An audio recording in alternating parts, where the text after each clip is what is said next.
$50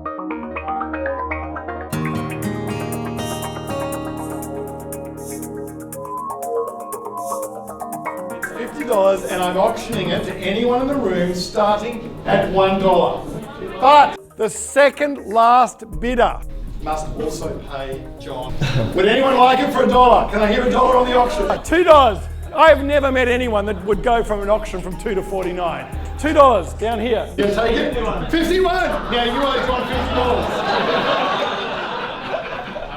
$50. Some games are just not meant to be played, whatever happens. There's lots and lots of these types of game theory around, and each of them have their own results. There's no point paying a professional speaker to get up there and give you a gooey, kumbaya talk on collaboration and team building, and then you go back to your offices and nothing's set up to collaborate.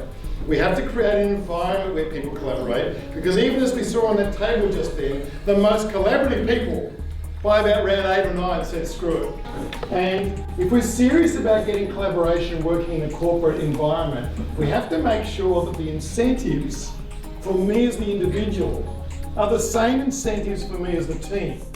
It's often corporate companies used to come to us, we've been doing this for 20 years, we've done the obligatory team building, and they'd come to us and they'd say, we want to do team building, and I'd say, okay, what would you like to do? And now I don't ask that question anymore. Now I ask, what are your outcomes? Because when I ask what would you like to do, some companies come to me and say, oh, we'd like to play Survivor, or we'd like to do an amazing race. Now when you think about that, that is not team building, it's anything but. We even did a job with a bank where the branch that won, the general manager went to Bali. How do you think the rest of the branch felt? 300 GMs sitting in Bali having a great time sending Instagram photos back to their branch that won it for them. That game was rigged fail right from the beginning. The bachelor is the warden, these lovely women are the inmates. The point is, it's not team building, it's not collaboration. Reality TV is anything but collaboration.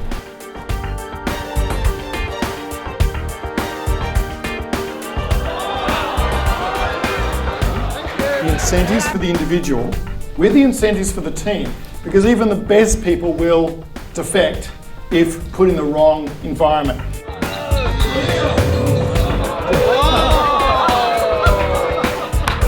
Minus 3,000, plus 1,000, plus 1,000, plus 1,000. Now, if we move from the fun of reality TV, which is itself its own social experiment, to a couple of case studies, you'll see that Uber, which often gets touted from the stage as the coolest company to work for and a great startup, and how many conferences I've been to where I've heard about how great Uber is. Well, let me tell you, last year they had a report come out that caused the CEO and the founder to resign. It was a toxic culture, said the report. It was done because Uber was in dire straits of completely collapsing in on itself. Difficult it is to collaborate. And therefore asking you, what are we going to do about it, rather than me tell you.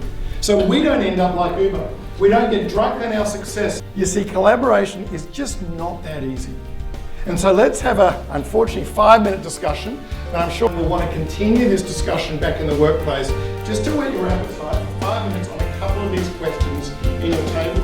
Then we'll come back and see who the winner was. And I think you know where the twist is going now. Who's going to win? We'll see.